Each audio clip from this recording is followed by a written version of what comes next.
sobre a logística reversa, o desafio da logística reversa. Agora a gente vai ter um painel bem mais complexo, com 3 palestrantes, 2 debatedores, e ainda depois, no final, o debate para quem quiser fazer. Então, eu chamo para coordenar a mesa o Mário Rogério Comberg Soares, da Fundação Estadual de Proteção Ambiental, FEPAM.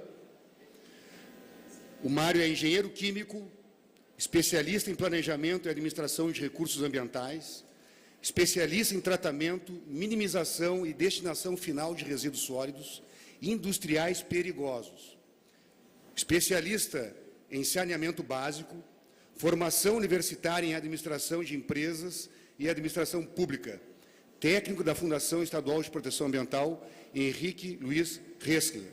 E também, Mário, senta aqui, um grande amigo em virtude da nossa luta em defesa do meio ambiente. O Mário sempre participou da elaboração das leis ambientais do Estado do Rio Grande do Sul, foi um dos que elaborou a Lei 9.921, de 93, que institui a gestão de resíduos sólidos no Estado do Rio Grande do Sul. Foi quem mais colaborou com o capítulo de resíduos sólidos do Código Estadual do Meio Ambiente e é uma das pessoas que conseguiu, junto com vários outros técnicos da FEPAM, fazer com que o parque industrial, né, as indústrias do Rio Grande do Sul, seja uma referência em tratamento de efluentes em todo o país. Mário. Muito obrigado. Obrigado, Beto.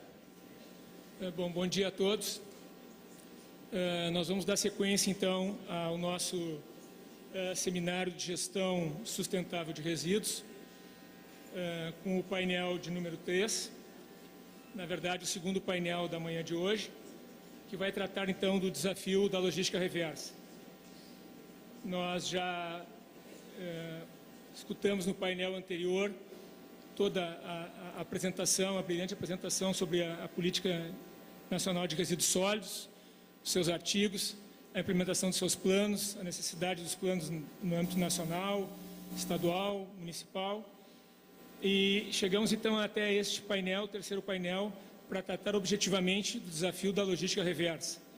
Ou seja, desses resíduos, né, que, num primeiro momento, eram produtos que foram adquiridos por nós, foram comprados por nós, de grande importância no nosso dia a dia, nas nossas vidas, e que, em determinado momento, quando no final da sua vida útil, se tornam resíduos, muitas vezes com características perigosas, resíduos perigosos, que num descarte até inadequado, afetando a saúde e o meio ambiente. E a nossa atenção, então, se volta a como gerenciar esses produtos que agora viraram resíduos. Para isso, então, a Política Nacional instituiu o chamado logística reversa, que nada mais é do que uma gestão compartilhada da mesma cadeia que distribui esses produtos no mercado, ser utilizada para fazer o recolhimento desses produtos, agora já na condição de resíduos, e introduzi-los novamente no ciclo produtivo, já que são matérias-primas, são que têm vida útil ainda, quando reprocessadas, e não precisariam estar sendo descartadas e ocupando espaços em aterros, ou até mesmo sendo destruídas, muitas vezes por incineração e, enfim, por outras técnicas de destinação final. Então, a logística reversa tem esse fundamental papel dentro dessa Política Nacional de Resíduos Sólidos, fazer com que o ciclo de vida do produto, o ciclo de vida desses materiais aconteça e que a gente possa, então, ter uma sociedade mais sustentável. Para isso, então, nós vamos dar início chamando os painelistas desse terceiro painel. Eu chamo para compor a mesa, então,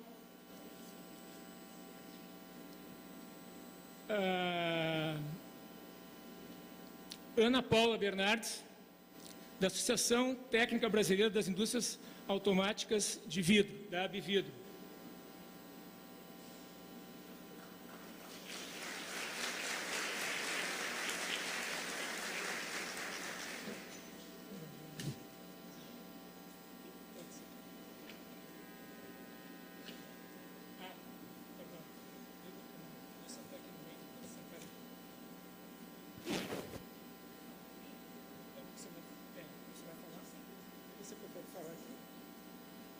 Vou chamar os demais aqui. Chamo também, para compor a mesa, Ézio Camilo Antunes, diretor executivo do Jogue Limpo, Sindicom, Rio de Janeiro, representando o Grupo Ipiranga.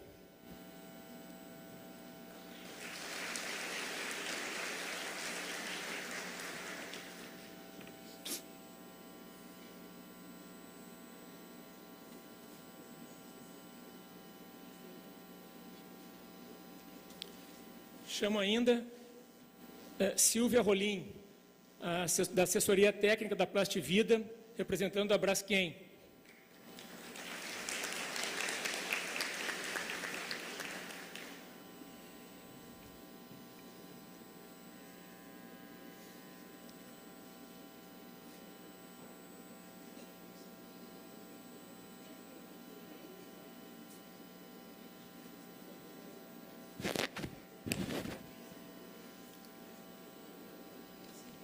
Como debatedores desse nosso terceiro painel, Dr. Carlos Roberto Lima Paganella, Procurador de Justiça do Ministério Público e coordenador do Centro de Apoio Operacional de Meio Ambiente do Estado do Rio Grande do Sul, CAOMA.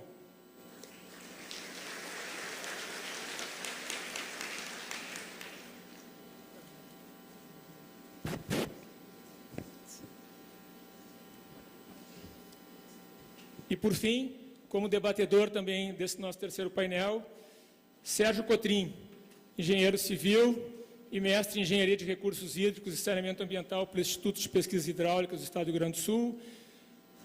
Foi engenheiro já também do Departamento Municipal de Limpeza Urbana, do MLU.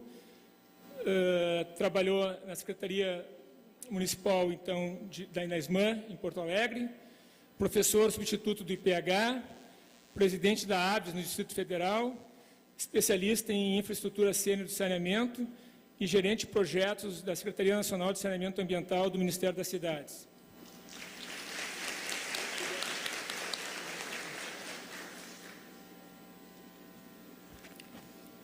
Bom, de imediato, vamos dar início, então, a esse painel, que vai tratar sobre a logística reversa, ouvindo, então, a exposição da Ana Paula, da Associação Técnica Brasileira das Indústrias Automáticas de Vidro, da Abvidro. A Ana Paula é socióloga, formada pela Universidade de São Paulo, pós-graduada em Gestão de Marketing, especialização em Planejamento Estratégico Situacional, tem 15 anos de experiência em Planejamento e Gestão de Projetos, Comunicação e Marketing, Institucional e de Produtos. Ana Paula, você tem a palavra por 20 minutos.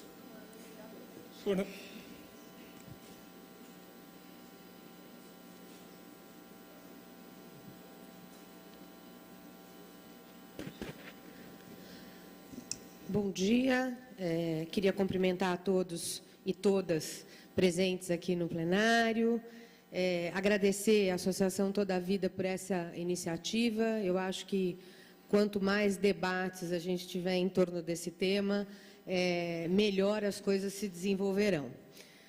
Cumprimentar os membros da mesa. O vidro, quando saiu a Política Nacional de Resíduos, nós ficamos bastante contentes, fomos otimistas demais, tivemos até uma carga de ingenuidade, porque nós achamos que a simples questão da assinatura da lei poderia começar a desencadear no país um processo de implementação da logística reversa. Por que eu digo isso? Porque nós, fabricantes de embalagem de vidro, somos também a indústria recicladora de vidro. A embalagem de vidro, ela é 100% reciclável e ela volta, o caco volta para a nossa indústria e é usado no processo produtivo. Pode virar, por favor. Vira.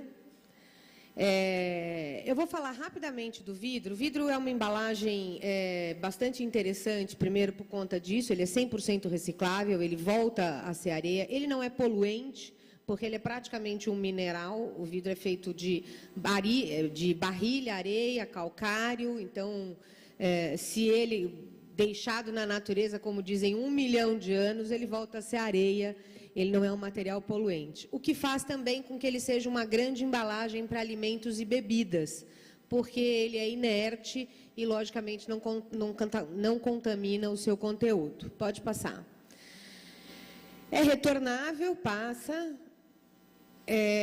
Para vocês terem uma ideia, lá na Abvidro eu tenho uma garrafa de Coca-Cola que foi envasada em 2012 e foi fabricada em 1979. Então, quantos ciclos essa embalagem foi e voltou sem ser refabricada? Pode passar.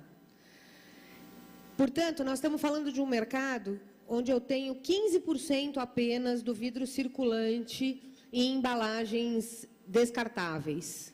Passa.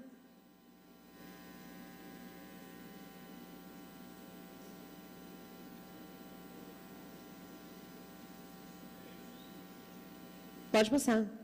Pode passar. Bom, aí deixa... Quando a gente fala em política nacional de resíduos sólidos, a gente não pode esquecer da política de saneamento. Por quê? Porque a política de saneamento é que determinou quem que vai fazer o manejo dos resíduos sólidos urbanos. A lei, no seu artigo... Então, nós estamos falando da titularidade e obrigação do manejo de resíduos dos municípios, envolve a lei de política de saneamento. A lei 12.305, no seu artigo 33, determina os produtos que devem ser responsabilizados pela logística reversa. E, na solução do município, isso tem alguns desdobramentos, que a gente, pesquisando, chegou à conclusão, mais para frente eu vou falar, que é a questão da legislação do grande gerador, a regulação e a fiscalização. Pode passar. Pode passar. Isso aqui vocês devem ter visto pela manhã, são os índices de manejo de resíduo e destinação final. Eu não vou me ater a isso, isso são estatísticas, depois vocês pegam a minha apresentação. Pode passar. Bom, quais são as particularidades do Brasil hoje? O Brasil, o grande volume de resíduos no Brasil é gerado no grande gerador. Então, você falar hoje em logística reversa e não ter uma lei que diferencie o grande gerador do gerador doméstico, é a gente colocar num balaio duas gerações e volumes e características de resíduos muito diferentes.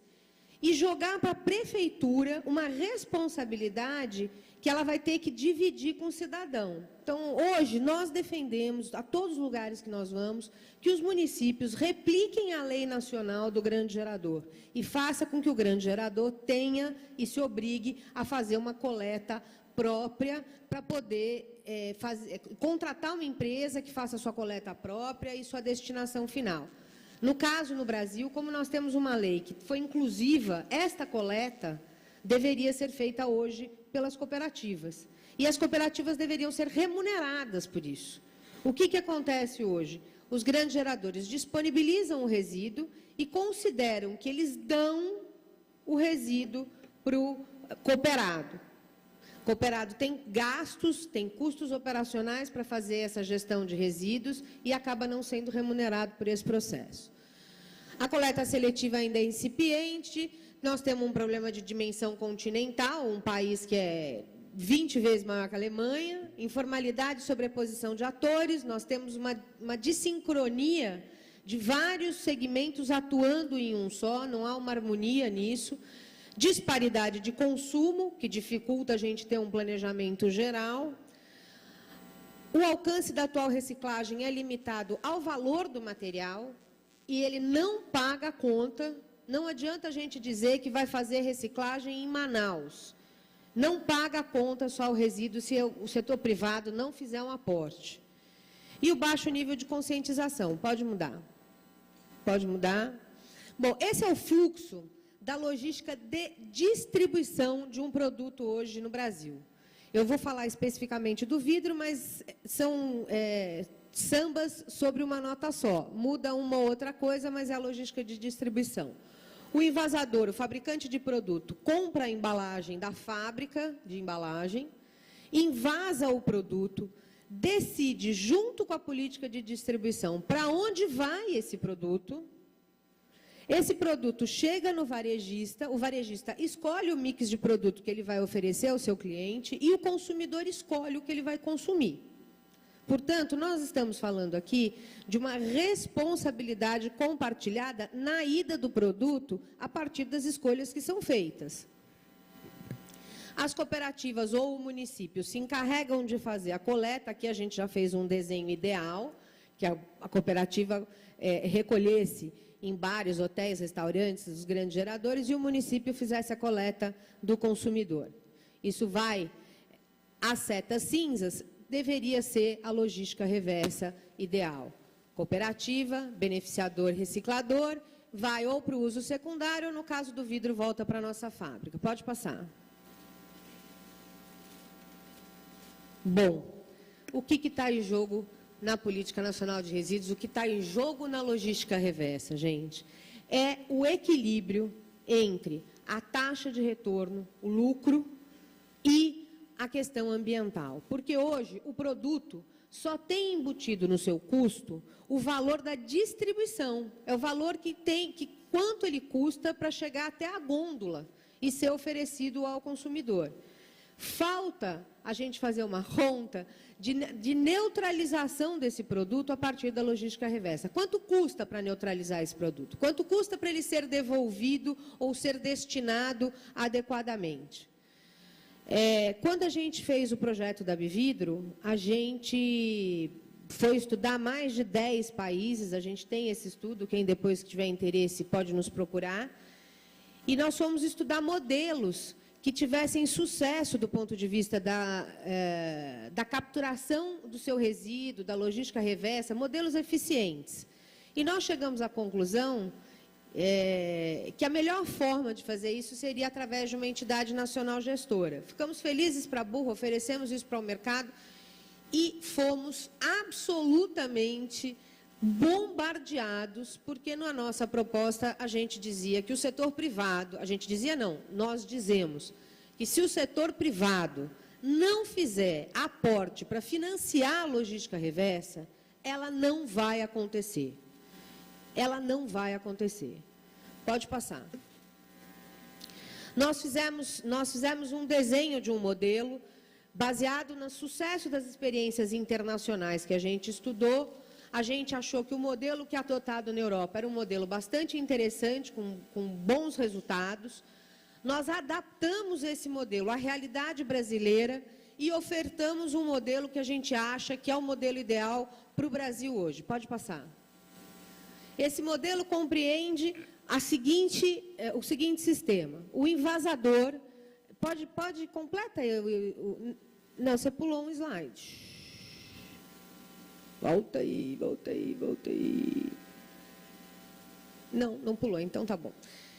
O que acontece? Nós estipulamos que, para esse modelo acontecer, precisava de 5 premissas. Agora pode ir. A primeira premissa era o estabelecimento de uma coordenação centralizada e única. Eu preciso ter uma entidade especializada que pense a questão do resíduo, que seja uma OCIP, regulada pelo governo, sem fins lucrativos, que olhe para o sistema de resíduos e faça a sua engenharia logística para capturar e dar a destinação final adequada a este resíduo. Esta entidade tem que ser financiada e o financiamento dela tem que ser do setor privado.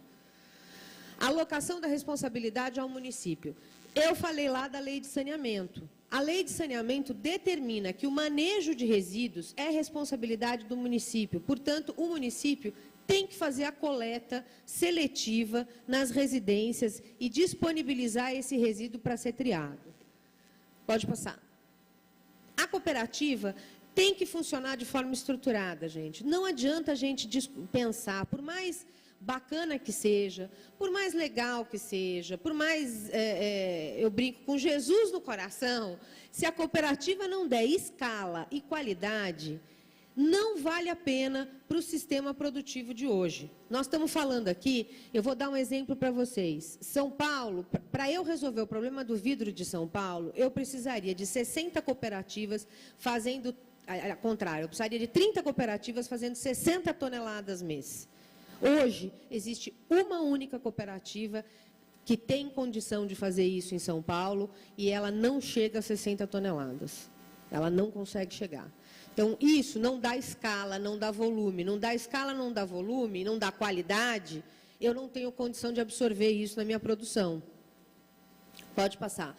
Coordenação logística em nível nacional. É isso. A entidade gestora vai pensar a estrutura dessa logística de forma a otimizar e baratear esse sistema.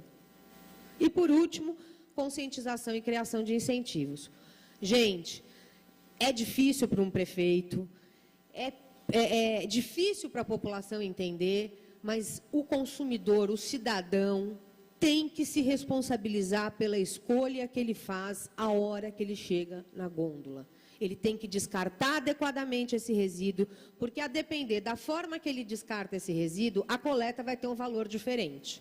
Se ele for um cidadão absolutamente consciente, ele vai fazer a separação na sua residência, vai pegar o lixo seco e vai levar num ponto de entrega voluntário. Esse é o ideal, esse é o cara bacana. Tem o cara médio bacana, aquele que vai fazer a separação em casa e vai disponibilizar para a coleta seletiva o seu resíduo seco.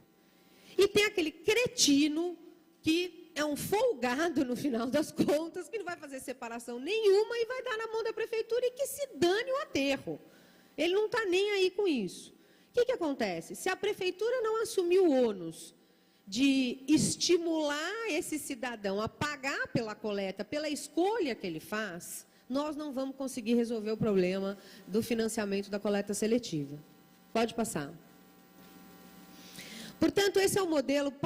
Preenche o slide todo, por favor. Obrigada. Este é o modelo, tem mais um. Este é o modelo que... Não, pode voltar, pode voltar.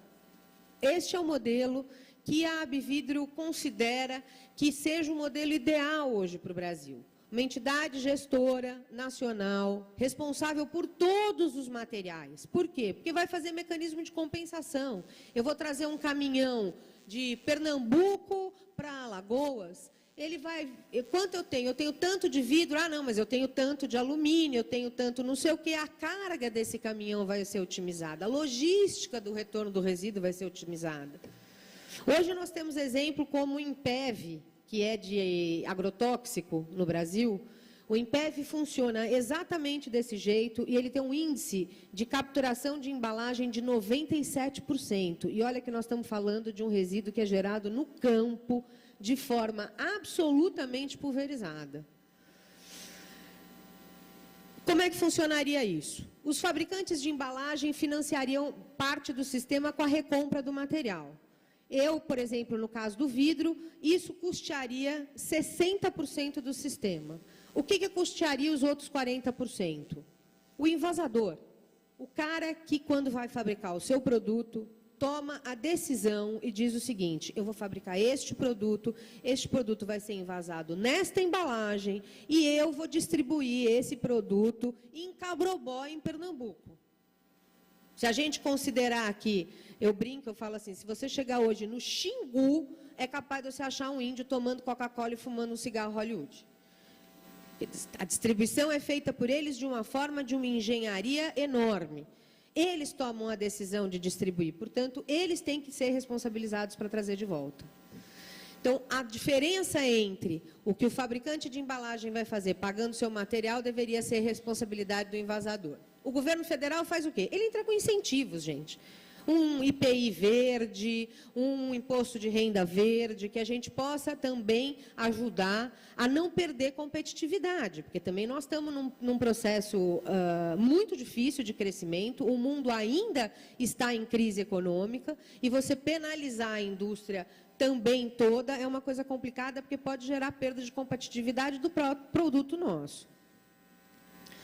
Seriam feitas parcerias com os municípios, com os distribuidores, as cooperativas estariam cadastradas no sistema, os beneficiadores, ou seja, seria um sistema todo integrado. Pode passar. Esse sistema integrado seria dividido em unidades. Então, o plástico teria a sua unidade, o vidro teria a sua unidade, o alumínio teria a sua unidade, para diferenciar as cadeias e absorver essas diferenciações dentro de uma lógica que, se vocês imaginarem, essa entidade gestora, por mais que ela seja uma OCIP, ela é uma empresa. Então, aqui nós estamos falando de produtividade, de produção. Pode passar.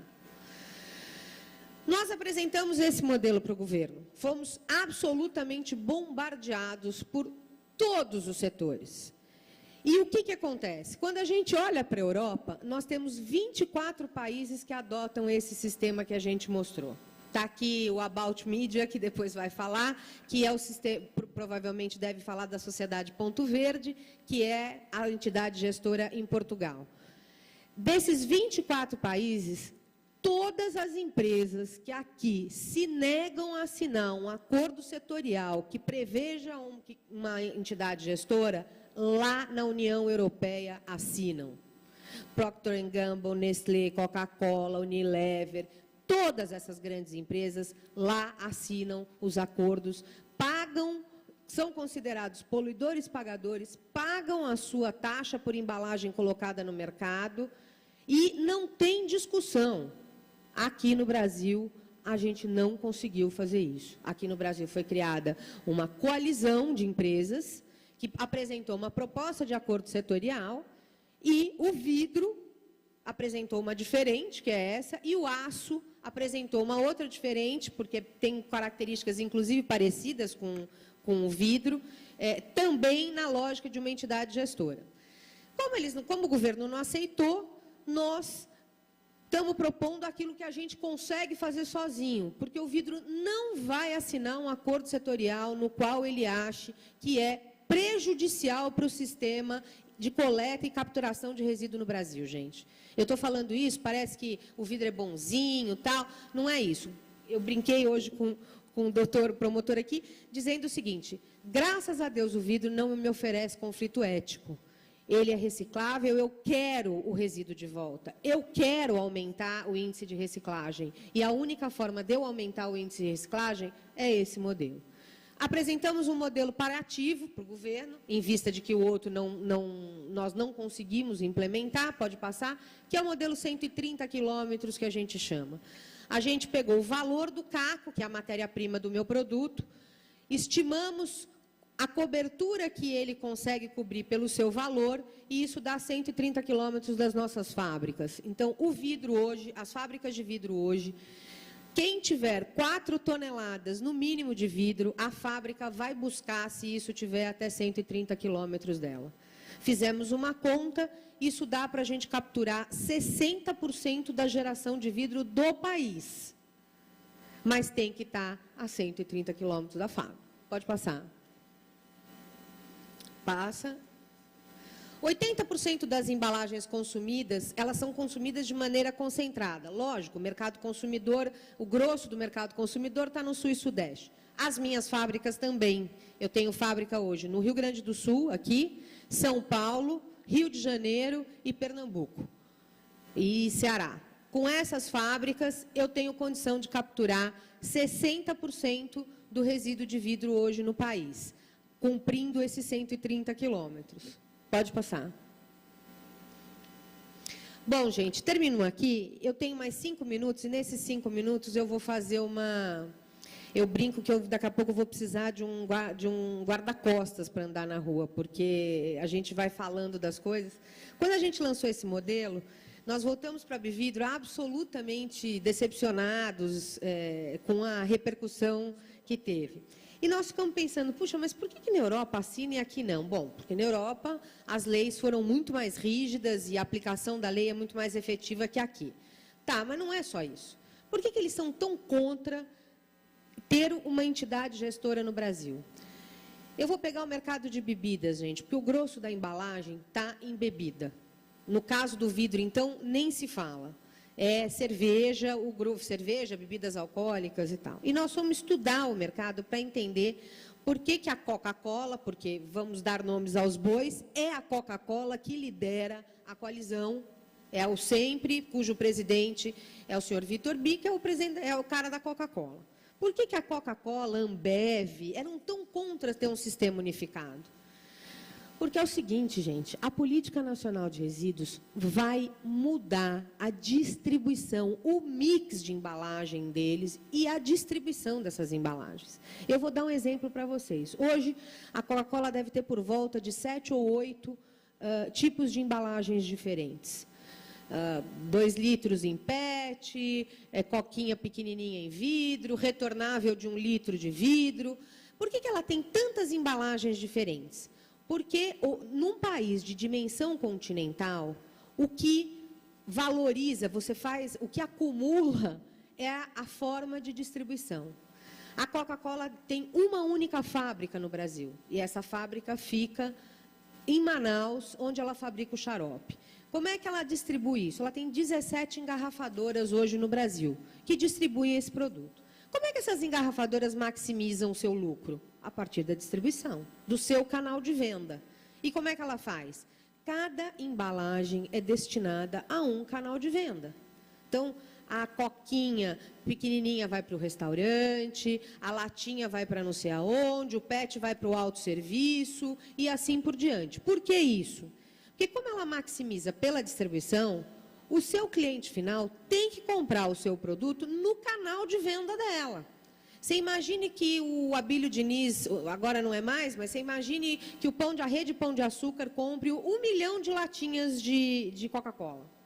E o seu Zé do bar compre 300 latinhas de Coca-Cola. Obviamente, a latinha de Coca-Cola que vai para o autosserviço por 45 centavos, entre aspas, e o seu Zé da esquina vai comprar por 55 centavos.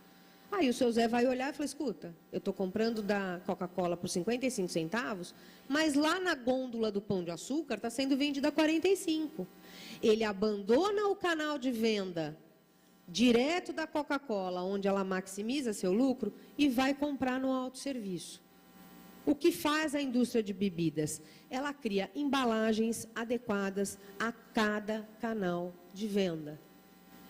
A Política Nacional de Resíduos vai dizer para ele o seguinte, ó, negão, acabou a farra. Está vendo essa garrafa de vidro? Eu vou usar o vidro como exemplo. Está vendo essa garrafa de vidro aqui? Ou você transforma em retornável em Manaus, ou você vai ter que trazê-la de volta. E trazê-la de volta não vai compensar, gente. E aí ele vai pensar o seguinte, acho que eu não vou mais envasar vidro para Manaus. Acho que vidro não é economicamente viável em Manaus. Eu estou dizendo isso com a maior franqueza e usando o meu produto. Para dizer para vocês que, no fundo, o fundo dessa discussão, o pano de fundo dessa discussão é a questão da taxa de retorno, do lucro da empresa privada versus o valor que tem o meio ambiente. Se não houver um equilíbrio dessas duas coisas, não vai acontecer logística reversa. Se o setor privado não se imbuir da responsabilidade que ele tem por ser um poluidor pagador, não vai acontecer logística reversa. Nós podemos desenhar 85 modelos diferentes. Não vai acontecer. Então, o apelo que a gente faz é para que hoje o Ministério Público, as prefeituras, o poder público, que é quem vai ser penalizado por isso, se atente a questões de não caia no engodo do ponto de entrega voluntário. Isso é periferia da situação. Nós temos que falar de coleta seletiva, nós temos que falar de saneamento, nós temos que falar de coisas, de sistemas e não de projetos. Projetinho que oferecerem, nós vamos fazer aqui um projetinho, um ponto de entrega. Não resolve o problema do resíduo, gente. Para resolver o problema do resíduo hoje no Brasil, só tem uma forma, um sistema. É pensar num sistema integrado. Ok? Obrigada, agradeço a atenção de vocês e depois estou aberta a perguntas.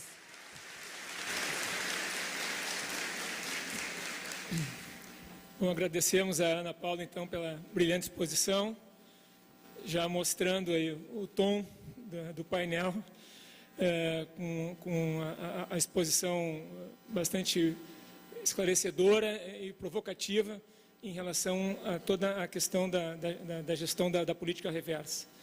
Apresentou já o modelo, referiu o modelo europeu, o modelo alemão, da DSD, empregado em toda a Europa, né, e as dificuldades de implementação dele aqui no Brasil. Na sequência, chamo então agora o Ézio Camilo Antunes, diretor executivo do Jogue Limpo, do Sindicom Rio de Janeiro, que vai nos apresentar então a sua exposição sobre a logística reversa da cadeia de óleos e lubrificantes. Ézio, você tem também 20 minutos. Tá bom. Bom dia a todos. Eu gostaria de agradecer aqui ao Beto pelo convite, pela oportunidade. Um brilhante evento, né? Nunca vi um público evento tão lotado. Agradecer aqui os membros da mesa e eu vou falar um pouco então sobre o nosso programa Jogue Limpo. Antes de eu entrar, propriamente dito, eu gostaria só de fazer aqui um retrospecto. O Jogue Limpo nasceu aqui no Rio Grande do Sul, através de uma iniciativa da FEPAM, uma pessoa que eu não sei se está presente aqui, o Wilson, em conjunto com a Ipiranga, que a Ipiranga tem suas origens aqui, rapidamente abraçaram a ideia, levaram adiante, e hoje essa célula, né, já está em 13 estados e mais o Distrito Federal. Começamos em 2005 aqui. Vamos lá, agora eu vou falar então o que é o Jogue Limpo. Então, o Jogue Limpo é o sistema de logística reversa criado e patrocinado pelos fabricantes de lubrificantes do Brasil, que visa dar o destino ambientalmente correto às embalagens plásticas usadas, tá? Evitando assim que elas corram para o lixo urbano e assim possam agredir a natureza, tá? Eu vou mostrar durante a apresentação um pouco de estatística também. Vamos adiante. Desculpe, mas eu preciso pedir tua ajuda aí. Inicialmente, quando o programa nasceu aqui no Rio de Janeiro, no Rio Grande do Sul, com a Ipiranga, e a Ipiranga é um dos membros do Sindicom. O Sindicom é o Sindicato das Companhias de Petróleo no Brasil. Isso foi levado para o Sindicom e também as demais abraçaram a ideia, tá? Então, inicialmente, tínhamos 9 empresas, que são as 9 do Sindicom, que são responsáveis por 85% do mercado de lubrificantes no Brasil, patrocinando essa iniciativa, o Jogue Limpo. E hoje a gente já tem 5 outras empresas de escalas menores, mas também estão participando, patrocinando e pagando pela logística reversa. Bom, onde nós estamos hoje? Então, o mapa do Brasil aqui mostra para vocês, 2005 lá, o Rio Grande do Sul começando, e a gente foi crescendo, fomos subindo, e agora, hoje, eu posso dizer para vocês, nós só nos falta, naquela faixa de, fora os verdes, só está faltando o Ceará para a gente começar a operação, tá? Nós, então, estamos hoje do Rio Grande do Norte até o Rio Grande do Sul operando, e mais o Distrito Federal, tá? Só para vocês terem uma ideia, essa faixa de terra no Brasil, essa faixa de terra no Brasil representa 80% dos postos de combustíveis do país e representa também 80% do número de municípios do país. Então, a gente deu, vamos dizer, tudo isso, por trás disso, hoje, a gente já atingiu um nível bastante evoluído, porque nós somos o único setor que assinou acordo setorial com o Ministério do Meio Ambiente. Tá? De acordo com a Lei 12.305, no artigo 33, que a doutora Yoshida mencionou aqui em detalhes de manhã, tem lá um dos itens, óleos lubrificantes, seus resíduos e suas embalagens. As suas embalagens estão cobertas já pelo acordo setorial que nós assinamos em dezembro de 2012. E a gente vem cumprindo todas as metas do acordo setorial. Aliado a isso também, todos esses estados que nós estamos, quando a gente entra, a gente assina com a Secretaria de Meio Ambiente Estadual um termo de compromisso, que também, na Lei 12.305, é um dos documentos que pode suportar a operação da logística reversa. Só nos faltam 4 estados para assinar termo de compromisso. Coincidentemente, o Rio Grande do Sul é um deles, Santa Catarina.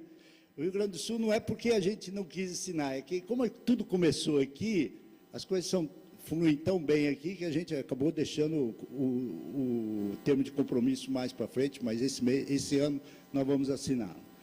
Então, tem Santa Catarina, Rio Grande do Sul, Pernambuco e Sergipe. Todos os outros demais estados, a gente também está coberto por termo de compromisso. Agora podemos ir. Bom, o que a gente faz? A gente recebe as embalagens usadas, processa, drena, limpa e encaminha para reciclagem. Todas as embalagens que a gente recebe são encaminhadas para reciclagem. Não usamos nenhum outro sistema para dar fim às embalagens. Bom, o nosso processo o nosso caminhão vai ao ponto gerador, o ponto gerador é previamente cadastrado, a gente tem uma exigência, o ponto gerador precisa ser oficial, precisa ter CNPJ. Sem CNPJ a gente não vai. Tá? Então, a gente tem algumas discussões, às vezes com algumas SEMAs, sobre oficinas informais, que eu, pessoalmente, as chamo de irregulares, porque não tem CNPJ, logo a gente não visita. Então, nesses pontos geradores, a gente faz a coleta, tem uma rotina toda de visita, e os caminhões levam essas embalagens para as nossas centrais. Lá elas são separadas, porque às vezes dentro dos sacos das embalagens vem algumas coisas que não se aplicam. Por exemplo, a gente recebe vidro dentro dos sacos, às vezes, das embalagens plásticas.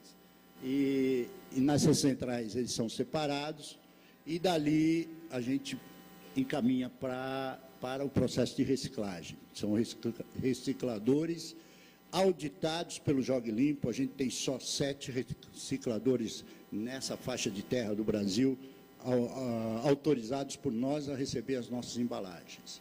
Tá? E da reciclagem gera-se novos produtos. Tá?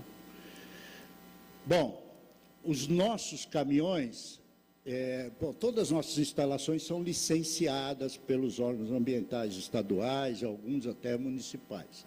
Então, a nossa frota de caminhões, ela é toda preparada, todos eles têm uma balança, todos eles têm uma impressora, todos eles fazem conexão com o nosso sistema via 3G, 4G, 2G, ou Wi-Fi, o que a gente conseguir. Os caminhões são preparados contra vazamentos, quer dizer, para evitar os resíduos vazando em lugares inadequados, e ainda estão preparados também para sistema de atendimento a emergências. Essa aqui são 2 fotos com a visão de uma central, e essa aqui são alguns produtos gerados pela nossa embalagem, além de outras embalagens de lubrificantes. Vamos lá.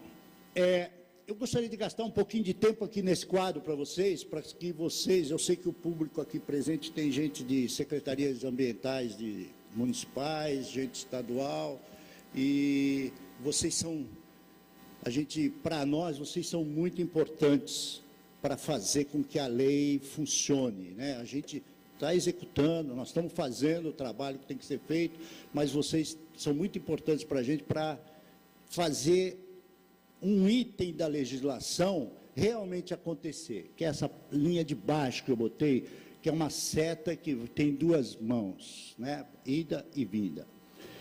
A responsabilidade compartilhada. E por isso eu quero explicar um pouquinho para vocês. Vamos lá. De acordo com a lei, o fabricante é o maior responsável por dar destino ambientalmente adequado às embalagens usadas. Cabe a ele fazer isso.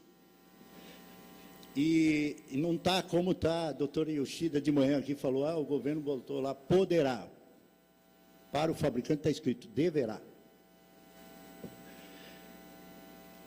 O fabricante vende o total dele de produtos que chegam ao mercado, cerca de 60% do volume, ele chega diretamente aos consumidores, seja o grande consumidor, que está lá naquele quadro, no canto lá à direita em cima, e o grande consumidor, ele já tem, de acordo com a lei, obrigação de dar destino ambientalmente correto para os seus resíduos. O fabricante chega com outros 60% do volume, parte no varejo, 20%, que é essa seta aqui embaixo, e 40% ele usa distribuidores atacadistas. O distribuidor atacadista chega ao varejo, junto com o fabricante, e que esse varejo é que chega no pequeno consumidor. O que é a responsabilidade compartilhada? A embalagem de lubrificante que saiu do fabricante, passou pelo distribuidor, passou por uma concessionária, um posto, e chegou ao consumidor, se ela teve a capacidade de ir, ela tem que ter a capacidade de voltar. O fabricante hoje está fazendo o seu trabalho de coletar embalagens e dar o destino ambientalmente correto. Quero dizer para vocês que não é tanto verdade que esteja acontecendo isso de maneira tão bem executada pelos distribuidores atacadistas, pelo comércio em geral e pelo consumidor. Obviamente, a gente precisa de educação ambiental, precisamos evoluir muito nessa área, mas a fiscalização dos órgãos ambientais perante esses elementos da cadeia podem ajudar muito a fazer com que a embalagem que vai volte, porque hoje o fabricante está tendo que ir buscar sozinho, ninguém está fazendo nada. Vamos lá, próximo slide, por favor. Bom, de acordo com o acordo setorial, os fabricantes, o Jogue Limpo é responsável por fazer todas as coletas em concessionárias e postos de combustíveis. Nós estamos falando aqui de quase 50% do mercado de geradores de embalagem de lubrificantes. Tá? Evidentemente, eu quero dizer para vocês que no estado do Rio Grande do Sul, Santa Catarina e Paraná, a gente faz além de postos e concessionárias. Tá? Porque esse foi, no acordo setorial, foi umas condições colocadas pelo Ministério. E nesses 3 estados a gente já operava antes e a gente estava fazendo outros segmentos, como postos, como trocas de óleo e algumas oficinas. A gente precisa crescer para outros, mas no acordo setorial, até 2016, eu só preciso fazer posto e concessionária. Evidentemente que a gente tem algumas exceções que a gente também acaba atendendo e também não podemos deixar de receber nas nossas centrais entregas voluntárias de alguém que vá lá fazer a entrega. Continuando. Bom, um pouco da história. Então, desde 2005, a gente já coletou mais de 260 milhões de embalagens, e que isso, se dispostas todas juntas, equivaleria mais ou menos a 600 maracanãs. Peço perdão aqui por a gente não ter usado na estatística nem o Beira-Rio, nem a Arena do Grêmio. Tá? Porque o pessoal é lá do Rio, então faz a conta pelo Maracanã. Tá? A gente tem 7 recicladoras no país, esse é o número de maio, a gente precisa de mais. Por exemplo, hoje, tudo que a gente coleta de plástico lá no Ceará, até Pernambuco, a gente tem que trazer para a Bahia, porque lá em cima ainda não conseguimos cadastrar nenhuma recicladora correta. Por quê? A gente precisa garantir que o nosso plástico não pode ir para produtos alimentícios, o nosso plástico não pode ir para produtos de higiene pessoal. Então, porque o nosso plástico, na origem do lubrificante, ele é contaminado. Então, por isso, a gente precisa manter controle de quem recebe as nossas embalagens. Só no ano passado foram 59 milhões de embalagens, a gente cobre hoje 13 estados, 1.850 municípios, e até o final do ano eu preciso chegar a 2.950 municípios. É o compromisso com o acordo setorial. E nós temos mais de 28 mil pontos de recebimento cadastrados. 4 gestoras contratadas, 18 centrais, 52 caminhões, mais de 110 empregos diretos. E o ano passado o programa custou para aquelas empresas que vocês viram ali, as marcas delas logo no início, custou quase 14 milhões de reais. Senhores, é elas que pagam a conta. Tá? E isso, eu posso dizer para vocês, se a gente fizer a conta por embalagem, é um custo de mais ou menos 18 centavos por embalagem. Pessoal, eu ouvi a Ana Paula falando sobre vidro, entendo isso, eu sei as experiências internacionais, mas em todo o mundo, logística reversa é custo novo para o fabricante, para o distribuidor, para o comerciante e até para o consumidor. A gente pode escorregar daqui, escorregar de lá, mas, no fundo, vamos ter que assumir a conta, porque senão o nosso planeta vai pedir socorro. Vamos lá, próximo slide. Só do Rio Grande do Sul, números do Rio Grande do Sul, mais de 79 milhões de embalagem, temos uma recicladora aqui, que fica ali em Canoas, 19 milhões de embalagens só no ano passado, isso equivale mais ou menos a 950 toneladas. Tá? A cobertura do programa aqui no estado são 471 municípios, o estado tem 497, até ontem chegamos mais cedo, eu fui aqui na sede da central, discuti com eles os outros 26 municípios que ainda estão sem cobertura e a gente até o mês que vem vamos liquidar isso. Mais de 4.300 pontos de recebimento, uma gestora, 4 centrais, Caxias do Sul, Canoas, Santa Maria e... Onde é a outra, Maurício? Passo Fundo, 4 centrais. 11 caminhões a gente opera, 83 empregos, e aqui, só no estado, ano passado, nós gastamos 4 milhões e 200 mil reais. Vamos lá. Bom, o que o acordo setorial estabeleceu de compromisso? Olha, até 2016 eu deveria estar nos 14 estados mais o Distrito Federal. Vou completar isso esse ano. Eu tinha que estar em 4.108 municípios. Esse ano eu vou completar 70% desses 4.108 municípios. Isso representa 76% do Brasil, 83% dos postos. Os segmentos comerciais que eu tenho que atender são postos, concessionárias, os distribuidores atacadistas e os TRRs.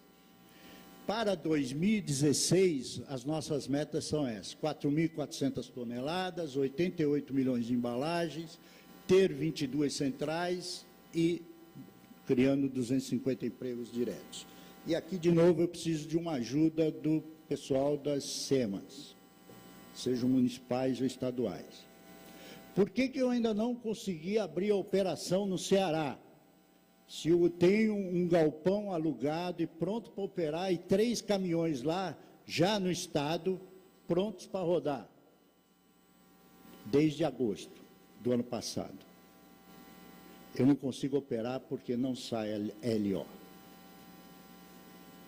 Eu não consigo operar em Ribeirão Preto, onde eu já tenho, no estado de São Paulo, centrais em Guarulhos, na capital de São Paulo e em Hortolândia. Eu não consigo abrir mais uma desde agosto do ano passado, porque não sai a LO. Eu preciso da ajuda de vocês. Vamos lá. Todo o nosso sistema é rastreável. Desde o momento que eu carrego, peso o saco, cheio de embalagem, no ponto gerador, automaticamente ele gera um recibo para o ponto gerador, e esse recibo e esse sistema se conecta com o nosso site e carrega automaticamente a informação lá. Se 5 minutos depois aquele ponto gerador quiser entrar com o CNPJ dele no site, já vai sair lá o extrato daquela entrega que ele fez de embalagens para o Jogue Limpo. Nosso sistema, tudo para nós vale no sistema, e ele funciona. Por favor, então, olha, de cada um dos pontos geradores é possível acessar o sistema, tanto para colocar as informações, como também para você olhar informações. Então, por exemplo, quem pode consultar o programa, o sistema, para tirar informações? Os gestores do programa, todas as associadas, as operadoras, os órgãos ambientais. A gente dá senha para todos os órgãos ambientais. De certa forma, vocês podem fiscalizar os pontos geradores sem sair do escritório. E tem algumas prefeituras lá do Paraná que fazem assim. E o nosso sistema está pronto até para gerar. Vocês dão um modelo da notificação, a gente coloca, você só entra com o CNPJ, o sistema automaticamente emite a notificação, você assina e manda para o ponto gerador. Por que você está 60 dias sem entregar embalagens para reciclagem ou dar o encaminhamento adequado ao seu resíduo? E, além disso, o ponto gerador também pode olhar. Tá? Bom, continuando. Mas eu preciso que você me passe, vai. Você não me passou os 5 minutos. É? Então, desculpa, perdão. Me ajuda aí. Pessoal, a responsabilidade compartilhada precisa de conscientização do consumidor, conscientização do gerador. Nós fazemos educação ambiental e comunicação. Precisa do envolvimento dos comerciantes e distribuidores, acordo setorial, termo de compromisso e eventos regionais, a gente tem feito para que isso aconteça mais rapidamente. Apoio de vocês, fiscalização e incentivos fiscais, em alguns lugares a gente já conseguiu, por exemplo, em São Paulo, isenções de taxas, mas não foram incentivos fiscais. Em São Paulo, quem entrega para o Jogue Limpo as embalagens, não paga CADRE. A CADRE é uma taxa que o posto teria que pagar para dar destino aos seus resíduos. Se ele entregar para o Jogue Limpo, a CETESB lá isentou o posto de pagar isso. Mas tem que estar lá no cadastro do Jogue Limpo, o negócio não é assim tão fácil, tão simples. Vamos lá. Bom, alguns pontos relevantes do nosso programa. Então, a gente tem senha de acesso para o órgão ambiental, o extrato para o ponto gerador, ele pode recolher, tirar isso no sistema a hora que ele quiser, transmissão online do peso no site, na hora, os recicladores são auditados, a gente tem um programa de educação ambiental, e há uma experiência aqui do Maurício, que a gente trabalha junto lá no Jogue Limpo, ele fez uma pesquisa em que isso, tudo que nós já fizemos, acho que aqui no estado do Rio Grande do Sul, gerou uma economia de R$650 mil para a coleta pública de lixo. Vamos lá. Educação ambiental, eu vou falar bem rápido, porque a moça já me deu uma coisa lá, mas a gente tem material para escola básica, que é a família Lubes. É material de conscientização sobre o encaminhamento correto das embalagens de lubrificantes. No ano passado, a gente lançou a Agenda Ambiental. E como evolução, hoje é possível professor e aluno fazer download do sistema desse material. Com muita alegria, eu posso dizer para vocês, a gente começou isso em julho do ano passado, que até o mês de abril, 229 professores no Brasil fizeram o download desse material para preparar a aula de meio ambiente. E 187 alunos fizeram o download também. No Rio Grande do Sul, são os números à direita. São 16 professores e 16 alunos nesse período. Mas é um material disponível para todos os professores. Isso não tem, pessoal, não tem senha, não tem nada. Entrou lá, se identifica e faz o download. A gente instituiu também um concurso de redação. Já é o 2º ano que a gente faz, está bem...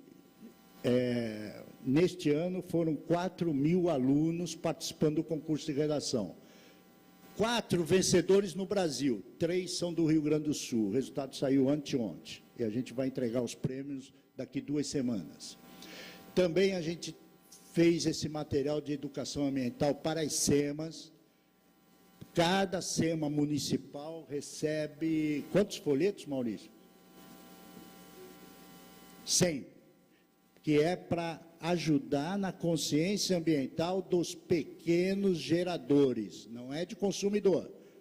Tá? Você vai fiscalizar uma oficina, vai fiscalizar uma troca de óleo, você tem esse folheto para suportar isso. Enfim, acho que eu cheguei ao final. Vamos lá, tem mais um, não tem?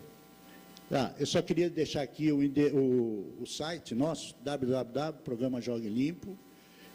Eu sou o Ézio e estou aqui com o Maurício. A gente vai estar junto aí, se vocês precisarem tirar alguma dúvida nossa, estamos à disposição. E isso é o que eu tinha para falar. Obrigado, pessoal.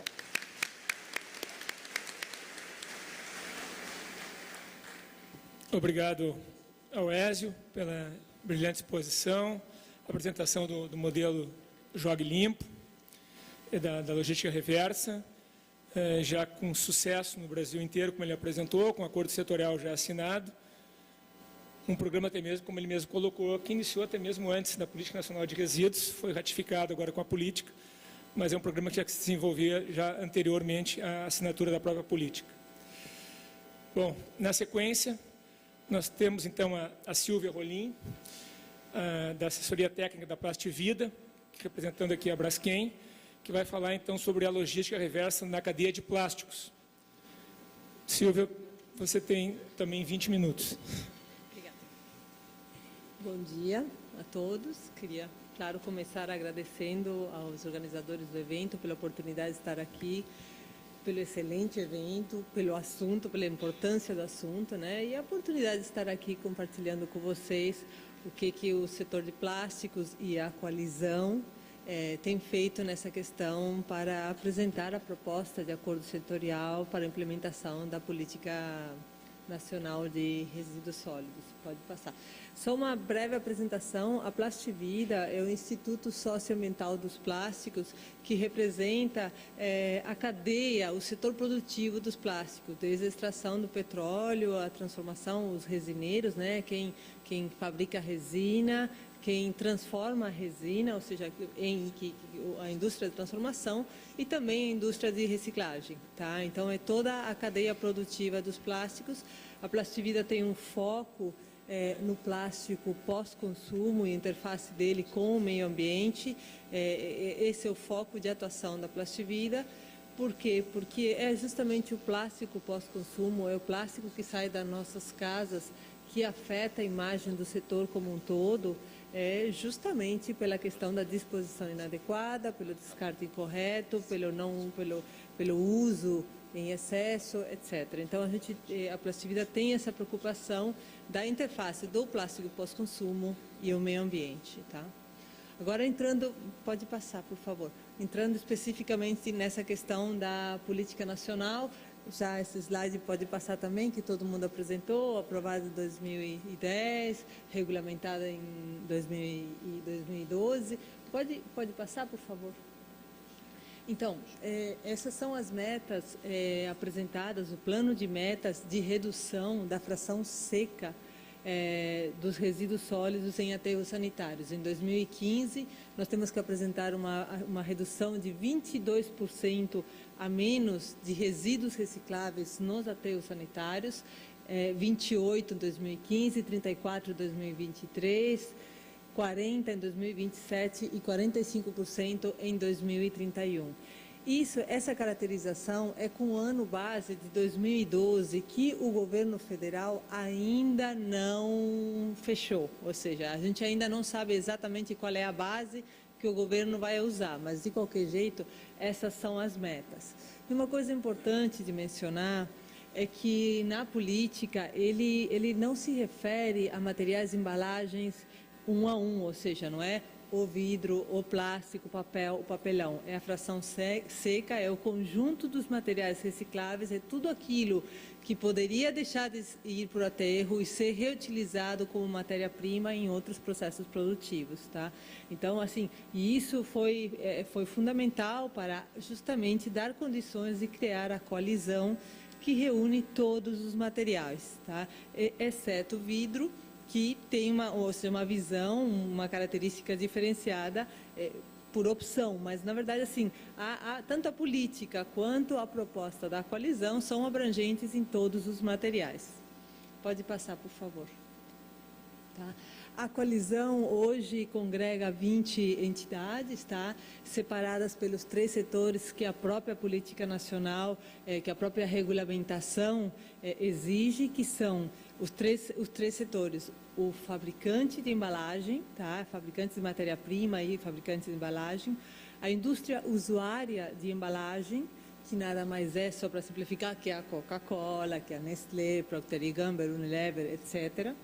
E, por último, o varejo, que é quem comercializa, né, quem coloca à disposição para o consumidor final. Esses 3 setores ligados ao setor de embalagem são os setores que se reuniram e montaram a coalizão, tá? A única coisa, assim, a única observação com respeito à tua apresentação, Ana, assim, é que não sou da Coca-Cola, nem vou defender, nem me manifesto pela Coca-Cola de jeito nenhum, mas reduzir a proposta da coalizão ao capricho ou não da Coca-Cola, eu acho que é um pouco forçar um pouco. Por quê?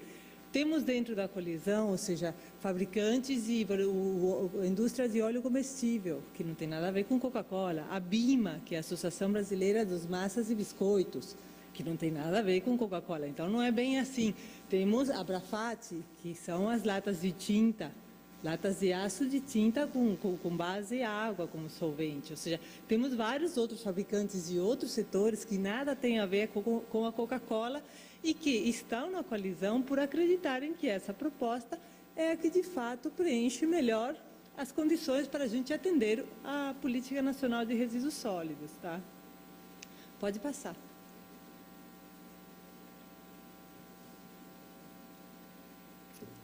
Então, o objetivo justamente da coalizão era fazer uma proposta de acordo que atendesse as metas, tá, exigidas pelo governo federal, e a estratégia que a coalizão adotou é simplesmente a formalização e organização de todas as iniciativas privadas já existentes em andamento no país, tá? Hoje nós podemos dizer que todos os índices de reciclagem que os diferentes materiais hoje apresentam são praticamente todos eles baseados em ações e investimentos que já foram feitos pela indústria há um bom tempo e que vem sendo feitos, só que de forma totalmente desconexa, de forma individualizada, de forma pulverizada, ou seja, cada um faz a sua iniciativa e não há realmente uma consolidação e um mapeamento. Então, o que a coalizão propõe? Vamos fazer um diagnóstico de todos os investimentos, ver onde é que falta investimento, quais são as regiões que não foram atendidas, e a proposta da coalizão é a seguinte: triplicar o número de cooperativas existentes e ou a capacidade delas, ou seja, a gente pode tanto triplicar o número de cooperativas quanto a capacidade daquelas já existentes. Então, onde não tiver cooperativa, tem que ser implementada a cooperativa, e para isso a coalizão se propõe fazer investimentos na área de educação ambiental, na área de capacitação e estruturação das cooperativas, tanto na questão de equipamento quanto na questão de conhecimentos, implementação de PEVs e novos PEVs e garantia de compra de todo o material triados pelas cooperativas, tá? Então, assim, esse seria o coração, o cerne da proposta da coalizão. Pode passar, por favor? Tá? Nesse esquema aí, não está muito fácil de visualizar, mas eu vou, essa apresentação já disponibilizei para vocês. Simplesmente é como seria o sistema. A coleta seletiva hoje é praticamente menos do que 10% dos municípios do país praticam coleta seletiva. Seria feito, é uma premissa do acordo que coleta seletiva é responsabilidade do município e que essa mesma coleta seletiva pode e deve utilizar mão de obra justamente dos catadores, onde eles devem estar incluídos nesses programas de coleta seletiva, né? a população participa separando em casa o seu material e entregando nas várias opções, seja para cooperativas, seja para pontos de entrega voluntários instalados no varejo ou em outros locais, ou para a coleta seletiva dos próprios catadores, tá? E isso iria para centrais de triagem também operadas pelas cooperativas, e esse material seria absorvido por toda a indústria de reciclagem dos diferentes materiais. Essa é a proposta da coalizão. Tá? Na coalizão aderiram 75% das empresas que colocam embalagens no mercado. Tá? Os signatários informam ao MMA os CNPJs das empresas representadas por cada uma das associações, tá? Daquelas 20 associações que eu mencionei para vocês. Pode passar, por favor? E as premissas são: a coleta seletiva, de fato, é a responsabilidade do poder público. O plano de metas está vinculado ao sucesso e à existência de sistemas de coleta seletiva implementados. Ou seja, se as prefeituras não fizerem coleta seletiva, não tem como implementar o acordo. Tá? E a gente propõe a implementação do acordo em duas fases. A fase 1, que teria duração de 3 anos, começaríamos nas 12 cidades-sede da Copa, que juntas totalizam 38% dos resíduos sólidos gerados no país.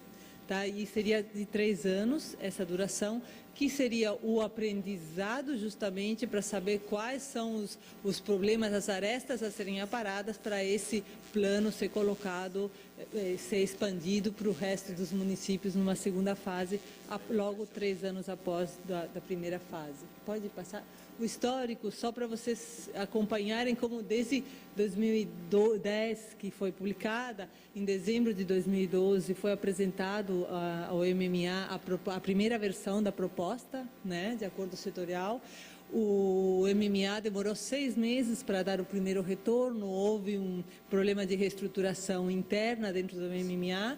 Em junho de 2013, a coalizão recebeu os primeiros comentários sobre a proposta, houve uma adequação solicitada, foi feita essa adequação.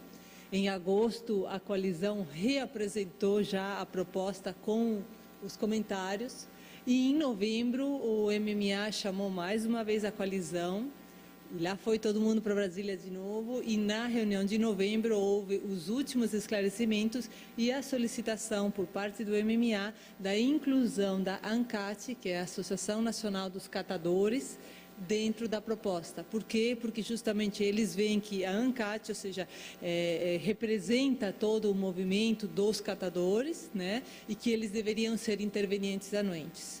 Com isso, a coalizão novamente incluiu o ANCAT, fez os últimos acertos, e a proposta totalmente finalizada foi entregue agora em 10 de... Pode passar? Acho que é o próximo. Isso mesmo. Foi entregue em 10 de março, agora.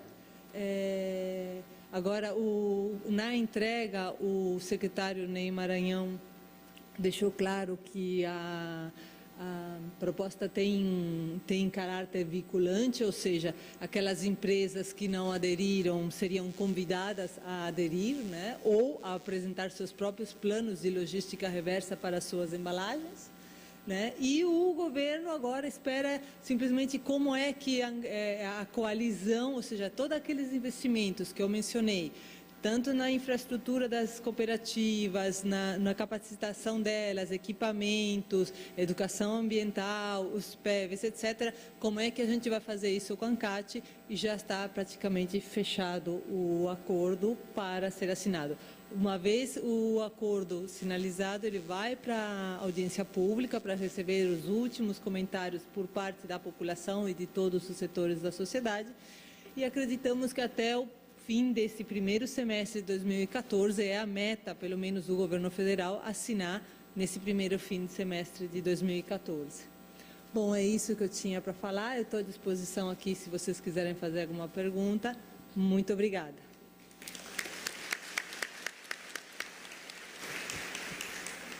Muito obrigada a Silvia. E só corrigindo uma indelicadeza de não ter apresentado corretamente, ela é engenheira química da Faculdade Oswaldo Cruz, especialista em gestão ambiental pela Faculdade de Saúde Pública da USP, na Plastivida, no Instituto Socioambiental de Plástico, trabalha há mais de 15 anos na área de plásticos e meio ambiente e coordena o comitê técnico da entidade. Mais uma vez, muito obrigado, Silvio.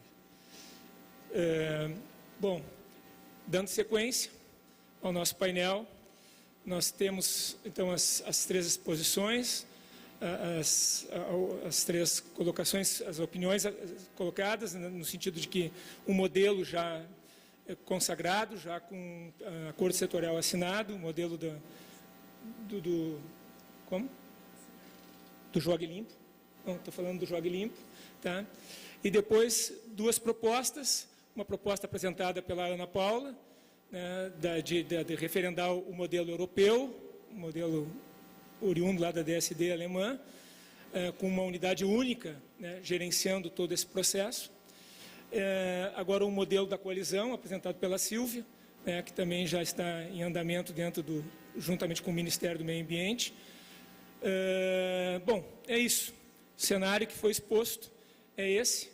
E para esse cenário, então, eu trago a palavra o doutor Carlos Roberto Lima Paganello, Procurador de Justiça do Ministério Público, coordenador de Centro de Apoio Operacional do Meio Ambiente, que daqui do Rio Grande do Sul, que tem mestrado também na área de Direito Público pela Universidade Federal, professor também universitário, para que, diante desse cenário, então, promova as suas opiniões, enfim, as suas considerações a respeito do que a gente ouviu aqui dos nossos 3 expositores. Bom dia a todos. Gostaria de cumprimentar a organização do evento. Essa temática, ela deve ser uma temática permanente aqui dentro ligando sociedade civil, poder público e setor privado, porque, como os senhores puderam verificar, as exposições vão elas têm um andamento até ela chegar a um ponto onde alguém não está cumprindo a lei. E chegando nesse ponto onde alguém não está cumprindo a lei, imediatamente os olhos são voltados. E o Ministério Público não está fazendo nada? O que o Ministério Público está fazendo para resolver esse problema? Eu fui convidado aqui toda a vida pela ONG para participar desse evento e com muito interesse. Até tinha preparado alguma exposição para tentar dar um enfoque jurídico nesse impasse que nós temos, né? Porque o que está acontecendo? A Política Nacional dos Resíduos Sólidos, ela trouxe clareza e sistematização.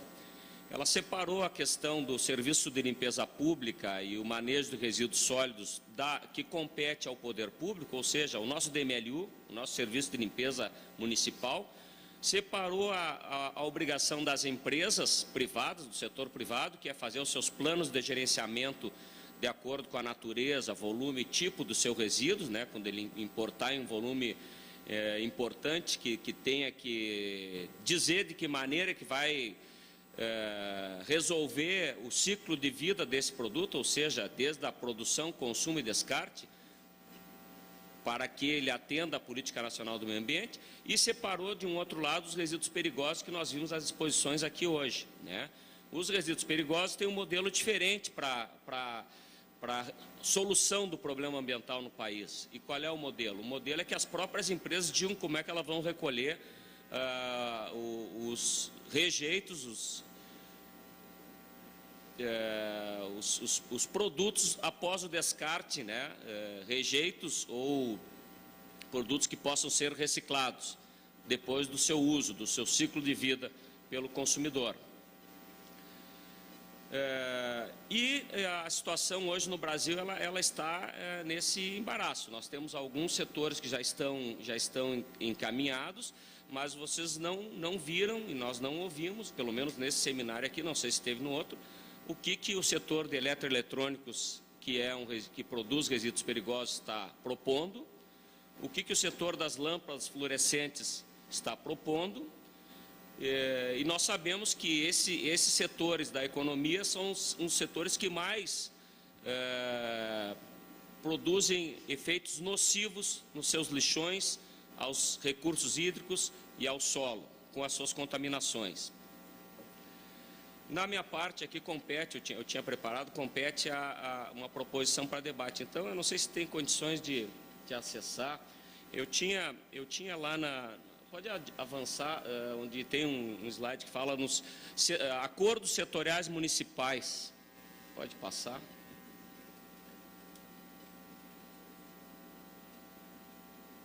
Seria uma exposição panorâmica aí da legislação, né, que eu acho que já foi feito aqui no... Aqui, mais um. Aqui. A Lei da Política Nacional do Meio Ambiente, nós estamos todos voltados a essas soluções dos resíduos perigosos, que são os que compõem a logística reversa, ao que Brasília e o Ministério do Meio Ambiente, que algumas poucas pessoas estão com essa responsabilidade lá no Ministério do Meio Ambiente. Por incrível que pareça, um problema tão grande, um problema de tão imensa repercussão no país, nós contamos nos dedos as pessoas que têm a missão pública lá de organizar e acertar esses acordos setoriais lá em Brasília, né? Dá para contar nos dedos. São alguns servidores, alguns agentes públicos do Ministério do Meio Ambiente. E o que nós teríamos que ter, que seria um controle social maior, uma transparência maior, o que hoje está sendo colocado, por exemplo, o setor da embalagem, o setor do vidro, que traz essas notícias para nós, a grande maioria da população, a grande maioria da divulgação pelos meios de comunicação, essas informações para o conhecimento do público não são colocadas, né? E, enquanto isso, nós temos mais de 4 anos de vigência da lei e essas questões não foram solucionadas. Então, o que eu trouxe aqui é trazer a discussão, porque como o governo federal não deu andamento, ou não apressou, ou não sinalizou com soluções mais adequadas, lâmpadas fluorescentes, eletroeletrônicos, por exemplo, embalagem está sendo encaminhado, mas embalagens entrou aí por a criação de grupos de trabalho no Ministério do Meio Ambiente, né? Até não estaria listada diretamente como embalagem, ela foi eleita como um problema, e é um problema realmente. Mas o meu questionamento seria, então, eu acho que se de cima para baixo nós não estamos vendo solução, eu acho que está chegando o momento de o poder público municipal ter a coragem de tomar a iniciativa e tomar a frente nisso aí. A lei não impede que sejam criados acordos setoriais locais. E vejam, o que está acontecendo? Quando os eletroeletrônicos, por exemplo, não oferecem, não disponibilizam um sistema de logística reversa, acaba o que foi apontado aqui há pouco, que é projetinhos, né? E é verdade. O Ecopontos, Papapilha, Inova Poa, que eu elogio a iniciativa do município, nesse afã e nesse até, não digo um desespero, mas vendo que nada anda, então resolve tomar uma iniciativa. Mas o que eu queria chamar a atenção é que a Lei de Resíduos Sólidos, nesses artigos, ela diz o seguinte: no artigo 19, ela diz que é vedada a realização de etapas do gerenciamento dos planos do setor privado em desacordo com a licença ambiental pelo poder público, né? Lá, o plano de gerenciamento das empresas e prestadores de serviço, ele tem que ser elaborado e integrado ao plano de gestão integrada municipal. Mas as despesas e os custos desse setor privado, eles têm que ser assumidos integralmente pelo recolhimento dos resíduos gerados. O 27 diz o seguinte: as etapas de responsabilidade do gerador serão devidamente remuneradas pelas pessoas físicas ou jurídicas. O 33, as ações do poder público serão devidamente remuneradas. Acordos setoriais ou termos de compromisso municipais com o setor empresarial para se encarregar da logística reversa de produtos e embalagens. O 36.4 também, atividades realizadas definidas em acordo setorial ou termo de compromisso serão devidamente remuneradas pelo setor empresarial. O que significa dizer isso? Que está aberto o caminho para os municípios chamar o setor de eletroeletrônicos, empresas ou associações que congreguem essas empresas, de lâmpadas fluorescentes, o que consta no Brasil, são poucos fabricantes, a maioria é de importadores e distribuidores, então teriam que eles ser chamados, incorporar aqui o comerciante, porque na logística reversa o comerciante integra, para exigir que o comerciante não receba lâmpada de importador, lâmpada fluorescente de importador ou distribuidor, que não ofereça o devido recolhimento, não ofereça o sistema de logística reversa. Então, a ideia seria, e não sendo assim, uma ideia que surgiu em Novo Hamburgo, que eu acho que é perfeitamente cabível. O sistema legal permite a autuação infracional. Se nós não estamos ainda judicializando, e aí vem o Ministério Público, o que faz? Fatalmente, se esses problemas não se resolverem pelos acordos políticos no âmbito federal,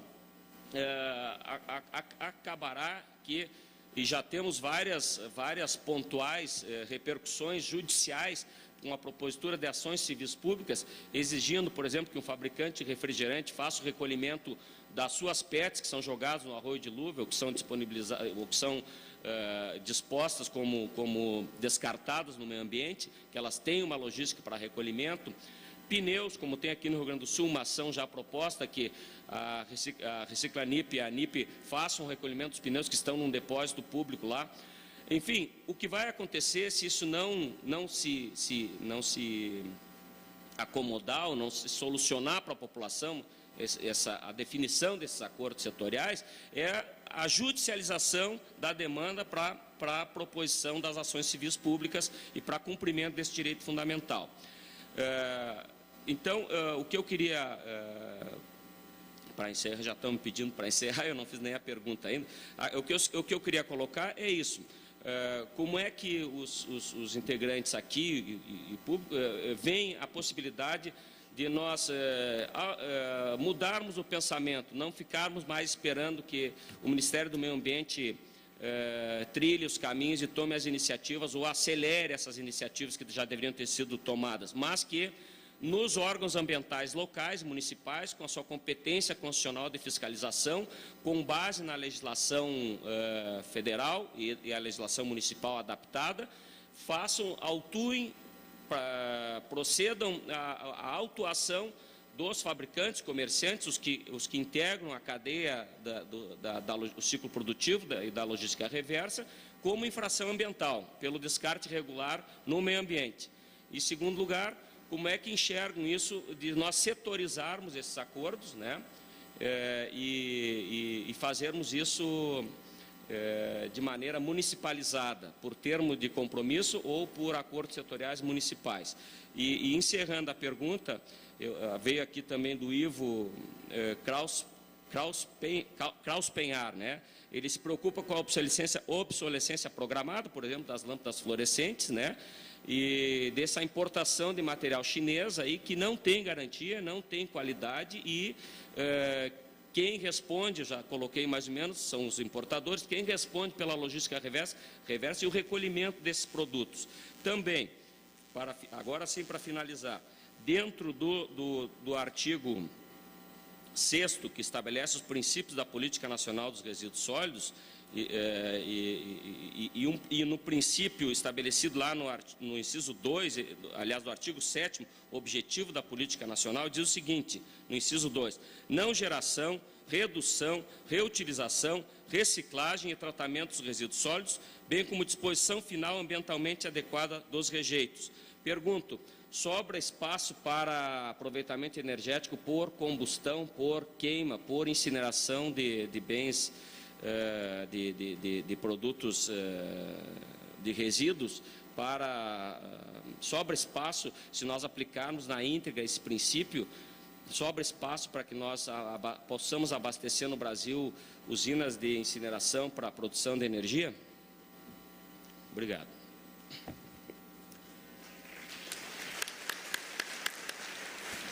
Obrigado, doutor Paganella. Bom, fico com essas questões, eu acho, para o espaço final aqui do nosso painel.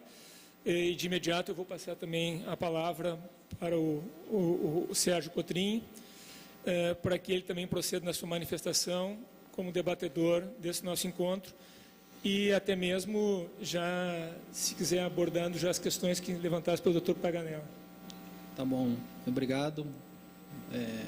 Parabenizar aí os palestrantes pela coragem, né, de expor esse aspecto real, né, do mercado e do que acontece na Europa. Mário, amigo, colega aí pela coordenação, doutor Paganella. Primeiro, como nós somos debatedores, eu estou num papel muito confortável, né? Ninguém não vai ter réplica. Primeiramente, as leis, a questão dos resíduos sólidos tem um marco legal. Então, a gente não pode, no momento, escolher a lei que vai usar e que parece ter mais benefícios para um setor. A gente tem que usar todas as leis simultaneamente.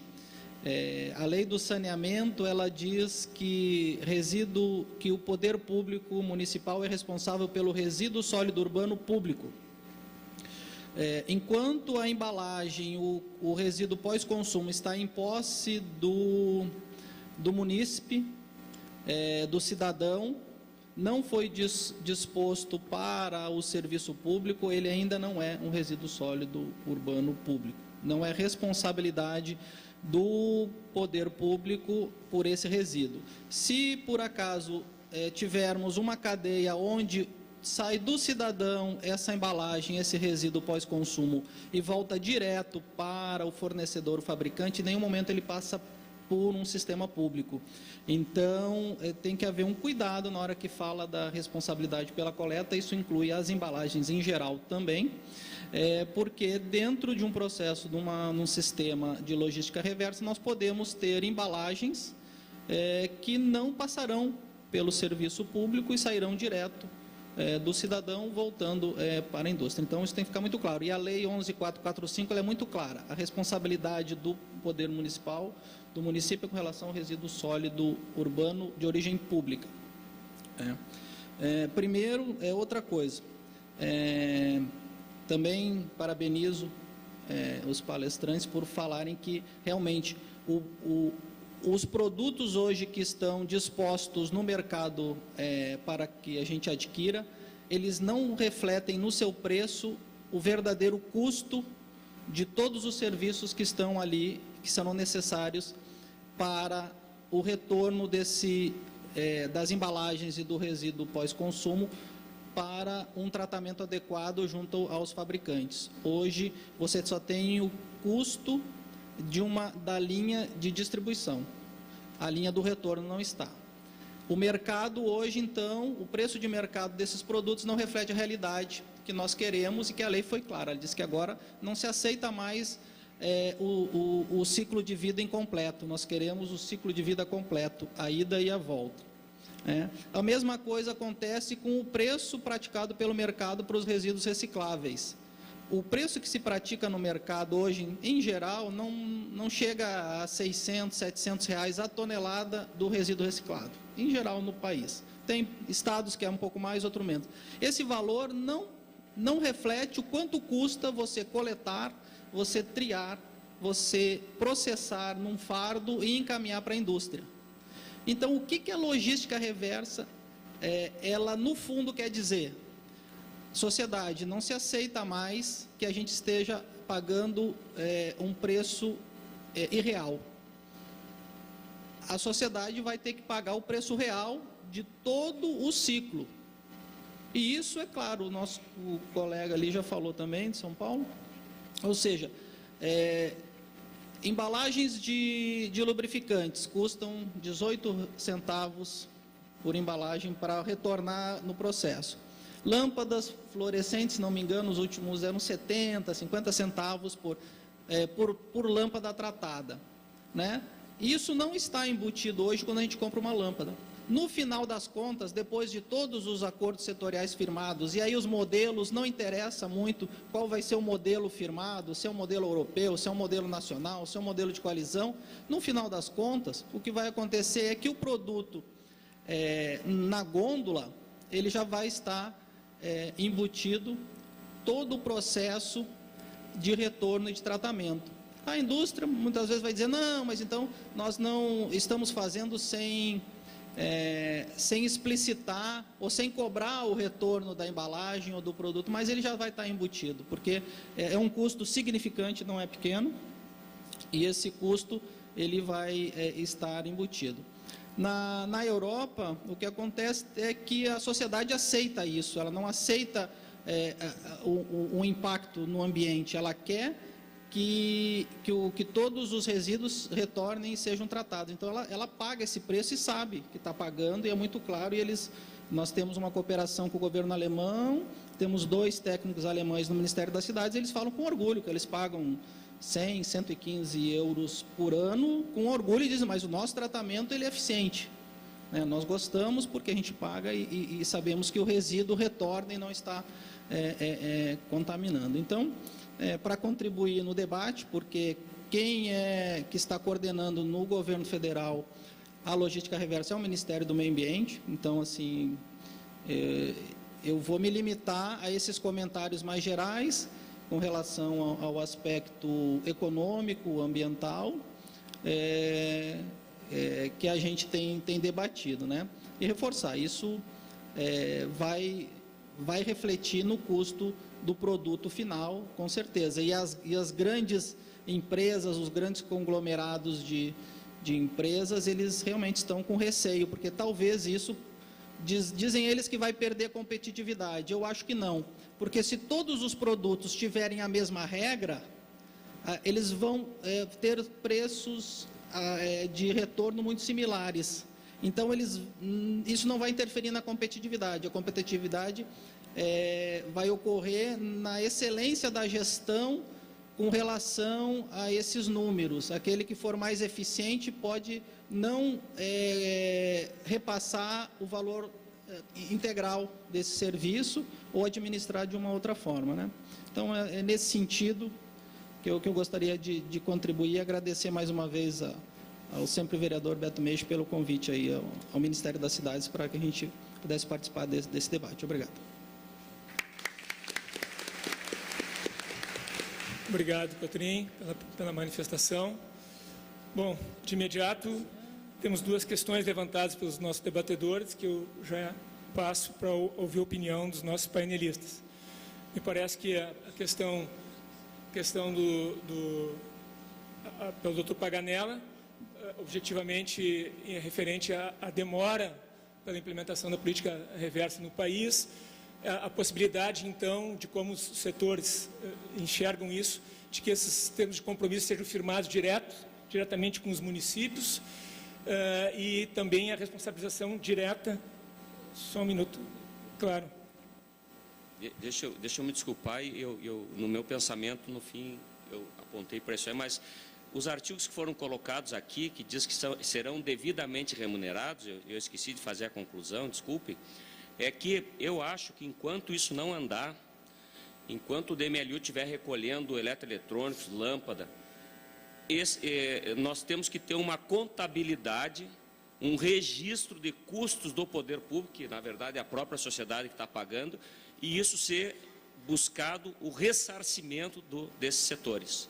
Eu acho que o trabalho que o poder público está fazendo, que seria dos outros, as despesas que ele está assumindo hoje, que seriam do setor privado, ela tem que ser computada, contabilizada e ser ressarcida amanhã.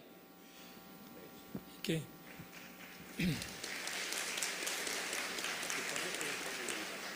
Então, essa é a posição do Dr. Paganella, e em contrapartida tem a manifestação do Cotrim também, que leva em conta a necessidade de que essas embalagens já tenham um preço agregado para fazer o trabalho da logística reversa, ou seja, que o custo que está embutido e é passado hoje a nós, consumidores, é tão somente o custo da fabricação e da distribuição do produto, e não está ali embutido a logística do retorno desse produto.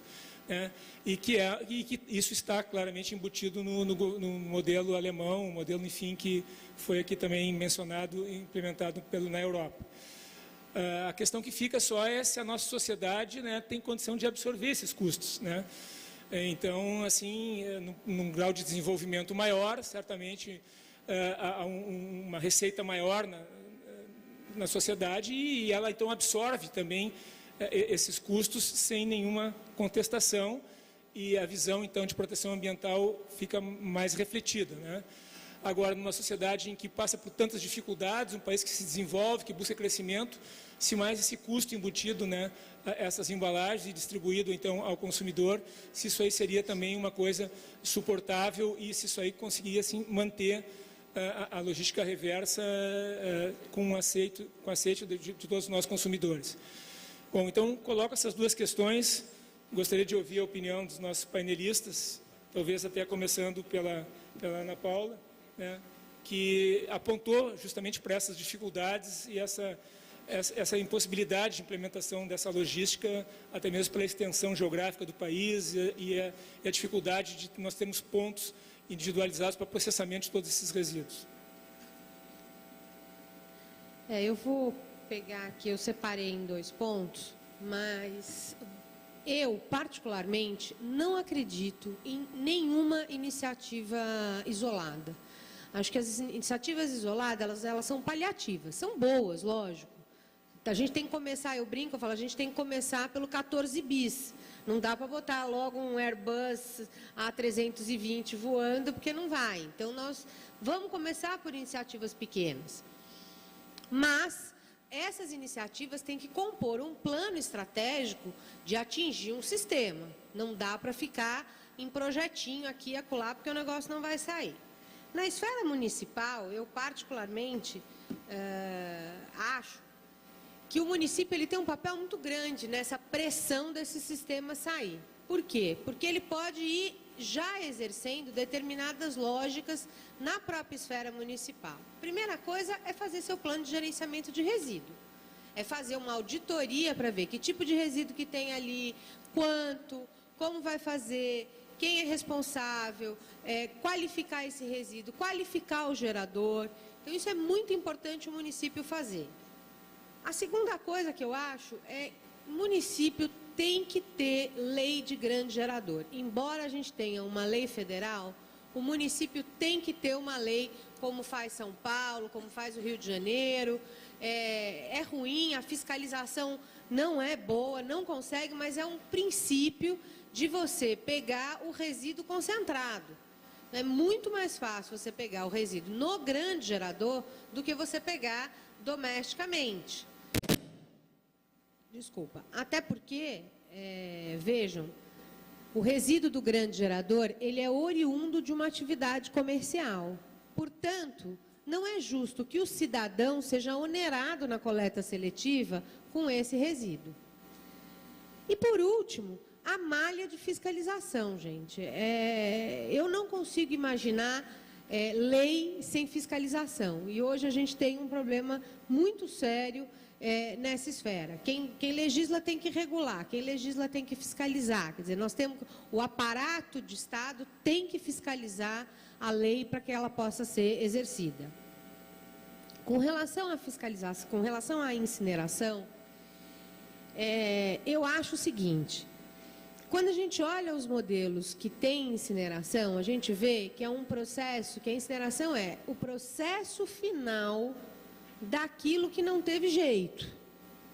Então, antes da gente discutir a incineração, a gente tem que discutir o problema da logística reversa e da reciclagem. Porque aqui no Brasil, do jeito que o Brasil se comporta, o hábito do brasileiro, é a solução mais fácil, porque é difícil, é complexo o sistema. E a incineração é uma solução fácil. E está entrando no Brasil com uma velocidade enorme. Eu tenho topado aí com alemães, com franceses, vindo para o Brasil e apresentando projetos sensacionais, linhas de financiamento. Recentemente, a gente foi procurado por um banco que está abrindo uma linha de financiamento para incineração. Eu não posso falar, mas para vocês terem uma ideia, a dimensão que isso está tomando. Mês passado eu estive em Portugal, a gente acabou indo para Portugal por 2 motivos, porque é mais perto e porque a língua favorece, e fomos lá ver o sistema português. E no processo, na geração de energia via incineração, a energia é subsidiada. Essa conta, ela não fecha em vários lugares. Então, achar que a incineração vai compensar todo o trabalho que foi feito ali, não é verdade, primeiro. Segundo, nós temos um problema da composição do resíduo. O nosso resíduo tem um índice de resíduo orgânico muito alto. O resíduo orgânico, para ser incinerado, ele precisa secar, tem uma série de procedimentos que acabam tornando o processo da incineração muito caro. Eu acho que a gente não pode, num país desse tamanho e com as características que o nosso país tem, nós não podemos dizer não a nada. Tudo tem que ser estudado regionalmente, tudo tem que ser estudado. Por isso que eu sempre penso num sistema, porque o sistema ele sempre trabalha com mecanismos de compensação. Então, nós estamos falando aqui de um país que vai precisar de uma certa paciência histórica com esse sistema. É um país novo, na Europa isso demorou 10 anos para atingir o que tem agora. Nós vamos ter que ter uma paciência, vamos ter que contar com o Ministério Público. Eu acho que, particularmente hoje, o MP tem um papel muito importante, e é o papel de garantir justamente a preservar os direitos e fazer cumprir a lei. Porque, senão, nós incorremos no risco de ficarmos, é isso que eu falei, ficarmos restritos a um sistema, me perdoa a Silvia, eu gosto muito dela, mas não é nada pessoal, mas assim, nós temos um sistema, fazer um sistema que vai multiplicar o número de cooperativas e multiplicar a capacidade das cooperativas, a sensação que eu tenho é que o resíduo se desmaterializa num lugar e se materializa no outro. Ah, vocês vão comprar diretamente. Tá bom, eu compro de Manaus, só que a tonelada do vidro custa R$200, e para transportar o vidro de Manaus a Recife, que é a fábrica mais perto, vai custar pelo menos uns R$1.000 e tantos por tonelada. O resíduo não vai se desmaterializar em Manaus e materializar no parque reciclador. E isso não é um privilégio do vidro, gente. Porque para você instalar um parque reciclador em Manaus, você tem que ter mercado de consumo. Então, para você reciclar o PET, transformar em tecido, você precisa ter consumidor para esse tipo de subproduto. E eu tenho dúvida se em vários lugares do país nós vamos ter. Então, minha recomendação é que, para a gente ficar atento e não ser ingênuos e nem demagógicos nessa discussão. Obrigada. Ok, obrigado, Ana. Por favor, Ézio, também a sua manifestação a respeito. Ézio.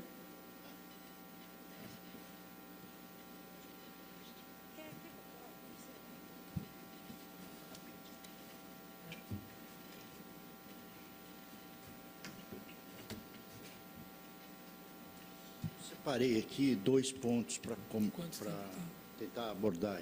Acabar? Primeiro, eu sou de opinião que o Ministério Público realmente tem uma função fundamental aí nessas coisas, pode ajudar muito no crescimento de todos os partícipes da logística reversa efetivamente executarem as suas funções.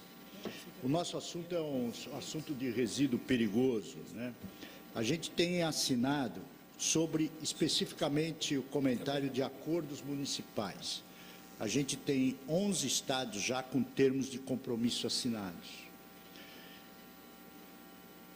Doutor, quero lhe dizer uma coisa, não é fácil. É um trabalho árduo. Se a gente for fazer termo de compromisso com cada município, eu não sei quantas pessoas vou precisar ter lá para fazer isso. Então, os termos de compromisso estaduais, eles têm o poder de aglutinar alguns estados. Por exemplo, eu estou vendo aqui que esse evento tem isso. Eu vejo muito bem o Paraná, que tem lá, dentro do termo de compromisso estadual, há uma aglutinação dos municípios em cima do que foi combinado no termo de compromisso, que tem uma ligação muito forte com o acordo setorial que a gente assinou, com o MMA. E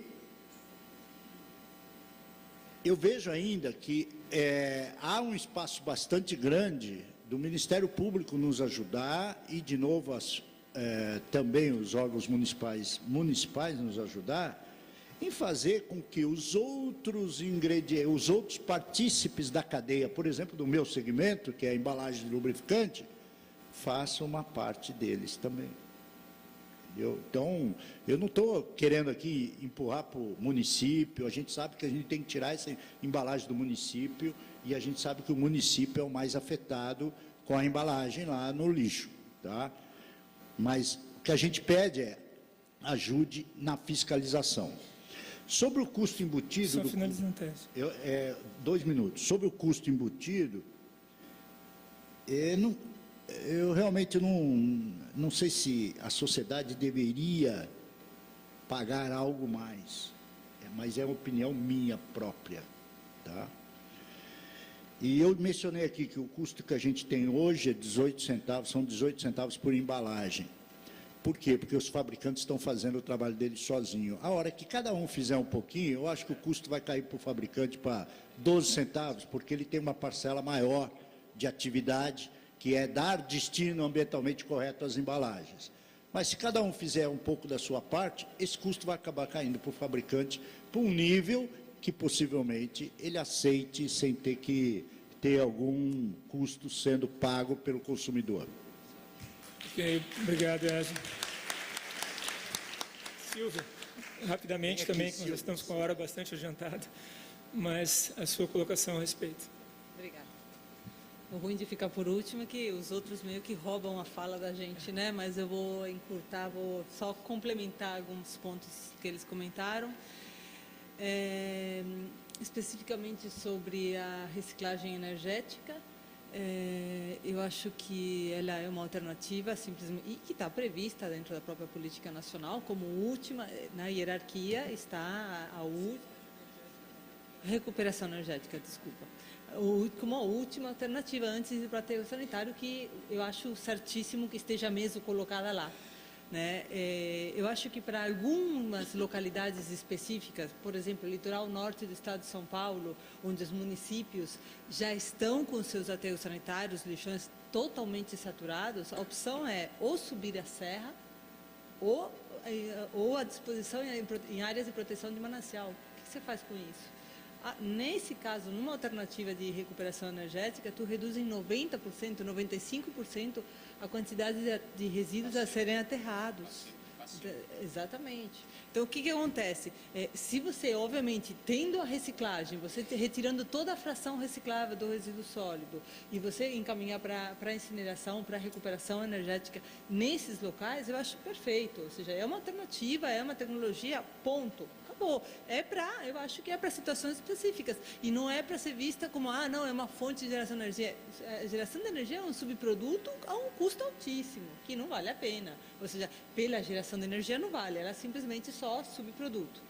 Mas eu acho que também tem que ser olhado que, assim, na Europa são 420 incineradores em funcionamento, nos Estados Unidos são 100, no Japão são 250. Tudo bem, Japão vamos deixar fora, que o Japão tem recuperação energética, porque não tem espaço para aterro. Então, sem contar que eles geram 100 vezes menos que a gente. Eles já são uma sociedade com uma cultura de não geração de resíduo, de 100% de reciclagem, o que sobra é essa alternativa. Mas é uma questão, eu acho importante, eu acho que tecnologicamente o país, ou seja, não ter uma única, não faz sentido, e não é que tenha que ter ou que não tenha que ter, e sim, simplesmente é uma alternativa válida, que vale para determinadas situações e que pode ser ambientalmente adequada e bem melhor do que subir todo o resíduo da serra, andar passeando com o resíduo. Situações assim específicas em algumas regiões, para grandes metrópoles, para grandes quantidades, ou até para material que tecnologicamente não seja viável, ok, não, sem problema nenhum. Ok, eu vou então só finalizar. Tá bem. Agradeço, Silvio, muito obrigado. Bom, diante do adiantado da hora, nós estamos então finalizando esse painel 3, agradecendo aos nossos 3 painelistas, aos nossos 2 debatedores, a paciência de todos que têm ficado conosco até essa hora. Desejar um bom almoço a todos aí e um bom seminário à tarde. Muito obrigado.